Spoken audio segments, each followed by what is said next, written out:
Hi, Tommy. How you doing? Good, how are you? I'm good. I'm good, thank you. You have one of the all-time great one-hand backhands. Oh, thank in you. the game. Yeah, thanks. You're welcome. You're welcome.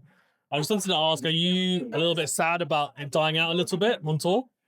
I mean, I'd be lying if I say, I'm not sad about it, of course. Yeah. I mean, I don't know how many, there's what, 8 players left or 9 in Yeah. the top 100 with the one-handed backhands. Obviously, we saw yesterday with Grigor Dimitrov, who has a good one-handed backhand, what you can still do on different surfaces, mixing it up with the slice. Of course, I think the one-handed backhand players in the past have always had a better slice and probably some better volleys up at the net because we never use our left hand, or the right hand, depending if you're lefty. But it's such a beautiful shot. So, I think every time we see somebody like Musetti hit the one-handed backhand up the line, or Dimitrov or Tsitsipas, or the players that are still playing it, it's a thing we like to see. So hopefully they'll come back a little bit, but it seems like the way tennis is going, being hit so powerful and taking the ball on the rise all the time or even on the run, it seems to be a little bit easier to use both hands. If you had to rank the top 5 one-handed backhands of all time, who would you put in that list?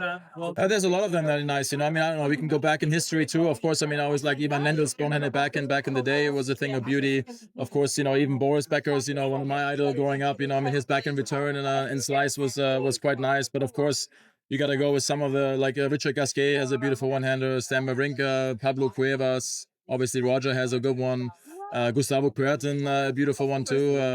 Most of there used to be so many more as well. Yeah. And then it's really a matter of what could you do with also your one-handed backhand, right? Take it on the rise, take a inside-out backhand return, slice, drop shot. So I feel like that has died out a little bit as well. I feel like Tsitsipas, for instance, he's got a nice one-handed backhand, but I feel like he doesn't utilize it enough.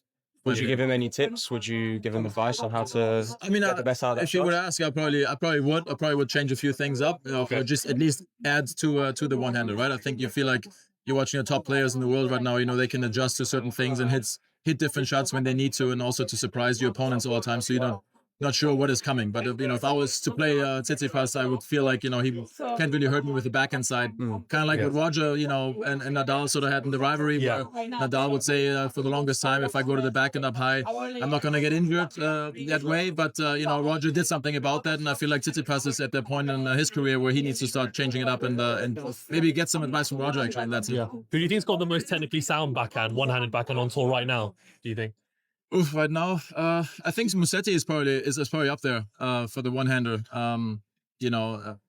Lajovic's backhand was always also pretty solid. I mean, obviously not having that success. There's probably some other ones that I can't think of at the moment that have a pretty one-handed backhand, but are not as successful necessarily, but still have a good one. So it's if you strike it well and hit it down the line for a winner, it's a beauty. Thanks so much. Yeah.